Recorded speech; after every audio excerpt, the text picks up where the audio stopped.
Kyle Shanahan. He's the current head coach of the San Francisco 49ers. Or, as you may know them better, the guys who blew the most recent Super Bowl, and not by a little bit either. But if you look closer, you may find that if the Super Bowl was Bill Clinton, then Kyle Shanahan is Monica Lewinsky. And to show you just how deep and difficult to remove the resulting stains are, here's defensive backs quality control coach Preston Rowe, and you're watching the Trash Talk Tailgate. Kyle Shanahan has blown not one, not two, but 3 different Super Bowls. And he's done it all the same way. He gets a second half lead, a second half double-digit lead, by running the ball primarily. Running the ball because his offenses are based on great running schemes with great running backs. And then, in an effort to change tactics, he decides to throw the ball in the second half. And that is not good. And that is how he has blown all 3 leads. Because you see, when you run the ball, you chew clock. You kill clock, which allows you to maintain the ball and the other team to not get the ball.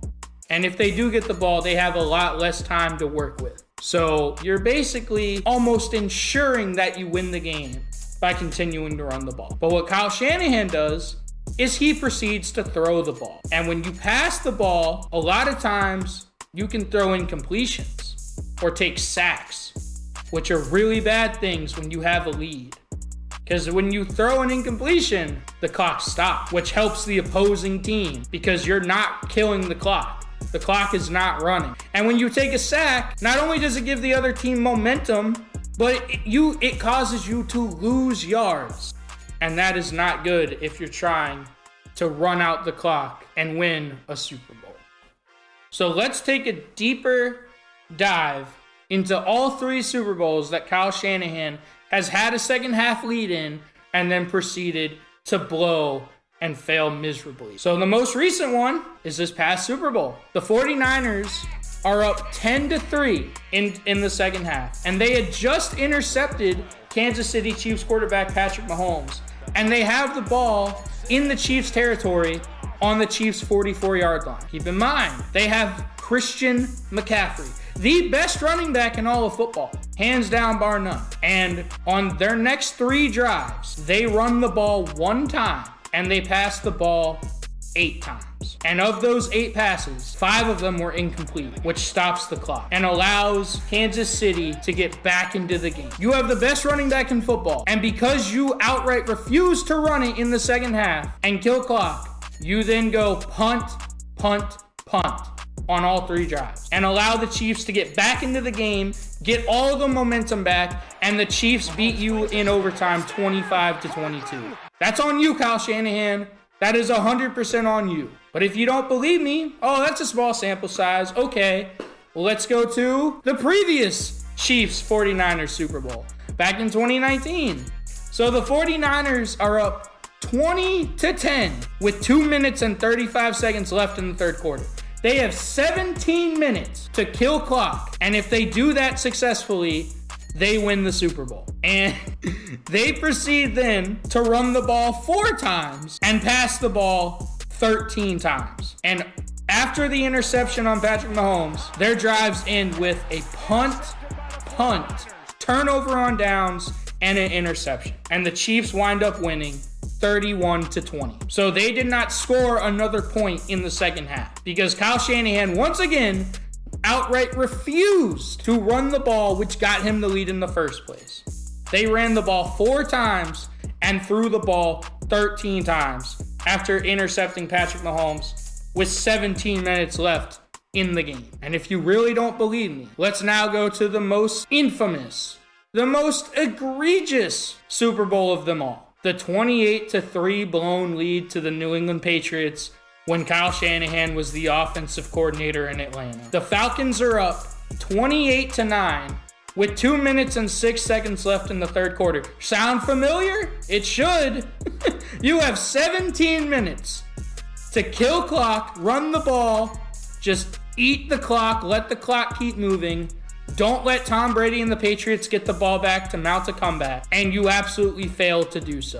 You have the ball on the New England Patriots 41-yard line, and you proceed to run the ball 4 times and throw 12 passes. And of those 12 passes, 7 of them were either an incomplete pass or a strip sack. And your drives ended with punt, strip sack, fumble, punt. And on your first 2 drives, you lost a total of 17 yards. When all you have to do is just run the ball, kill clock, keep Tom Brady off the field, and you lose to the Patriots 34-28 in overtime. Now, you might be thinking, well, he lost to 2 of the greatest quarterbacks of all time, Tom Brady and Patrick Mahomes twice. Well, that's a fair argument, but I would argue they didn't beat Kyle Shanahan. Kyle Shanahan beat himself, because by running the ball, not only are you killing clock and letting the clock continue to run in the second half when you have a lead, you are keeping the other team's offense off the field. You don't want Tom Brady and Patrick Mahomes to have the ball to try and mount a comeback. And if they do get the ball, you want them to have as little time as possible left in the game to try and make a comeback. So Kyle Shanahan was basically helping the other team get back into the game by refusing to run the ball and instead trying to get cute, trying to show what a great offensive genius he is by throwing the ball. If you win 3 Super Bowls, you go down as one of the greatest offensive minds in NFL history. But instead, you just look like a clown because you've blown 3 different Super Bowls. And you've allowed Tom Brady and Patrick Mahomes to come back and beat you in all 3 games. And it's even more egregious because in all 3 games, you can make a serious argument. The Falcons and the 49ers had better, more complete, more talented teams than their opposition. The Falcons were certainly more talented than the New England Patriots. The 49ers the last few years have been one of the most talented teams in the league. And the only way that the other team beats you is you continue to give them chances on offense. And you continue to refuse to run the ball, not kill clock, and allow Tom Brady and Patrick Mahomes ample opportunity to mount a comeback with plenty of time. But if you look even deeper, you'll see he's able to get these second half double-digit leads by running the ball effectively. He runs a zone-based offense, a zone-based run game, which is incredibly difficult for a defense to defend because it allows for the offense to always be right. If it's blocked properly, the running back is always going to make the right decision. There is no wrong decision. It gives the running back freedom to either run it to the edge, hit a hole, or completely cut it back to the other side of the defense. That's what's so difficult to defend. You have to be incredibly disciplined to stop it as a defense. But if you look at that, you'll notice something similar. The Denver Broncos from 1995 to 2008 ran that exact same offense, which was incredibly difficult to defend. This is not Kyle Shanahan's offense. It's actually his dad's zone run scheme. Mike Shanahan was the head coach for the Denver Broncos for 14 years. And in those 14 years, a running back on the team had 1,000 yards rushing 11 times. A running back had over 1,400 yards rushing, which is incredibly difficult to do, 6 years. And a running back even went over 2,000 yards 1 time. And in those 14 years, 6 different running backs had over 1,000 yards. Not 6 different running back seasons, but 6 different running backs, which shows you that it's not really the running backs, it's more of the scheme. And any running back who's worth anything can have a lot of success in this zone running scheme. And just to bring the point home, in all 3 Super Bowls, Kyle Shanahan had at his disposal 3 great running backs. Devontae Freeman and Tevin Coleman in Atlanta. He had Raheem Mostert the first go-round in San Francisco. And then this past year, he had the hands-down best running back in football in Christian McCaffrey. And in all 3 Super Bowls, he outright refused to use them. In a zone scheme that's incredibly difficult to defend, always choose clock, it would have almost ensured that all 3 of his teams would win the game. Because like I said before, they were all the better team. He had great running backs with a great zone scheme. He just refused to run the ball. He just refused to run the ball. That is football negligence at the highest level. That's all that is. And last, but certainly not least, Kyle Shanahan, along with John Lynch, but mainly Kyle Shanahan, is in charge of all San Francisco 49ers personnel decisions. He has the final say.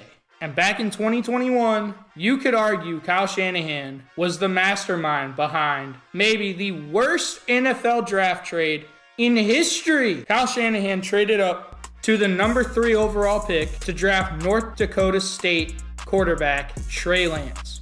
He gave up 3 first-round draft picks and 2 second-round draft picks to do this.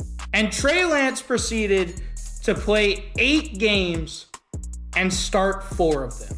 And Trey Lance is no longer a San Francisco 49er. He now is a backup for the Dallas Cowboys. If Mr. Irrelevant, Brock Purdy, had not fallen from the sky, the San Francisco 49ers would be in big trouble right now. Kyle Shanahan got saved by a great quarterback who almost went undrafted falling into their lap. And now Brock Purdy is the leader. Brock Purdy is all of that. But if not, Kyle Shanahan would absolutely have egg on his face right now for maybe the worst NFL draft trade in history for Trey Lance. So, in conclusion, Kyle Shanahan has one of the best running offenses every single year because of a zone scheme that he did not invent.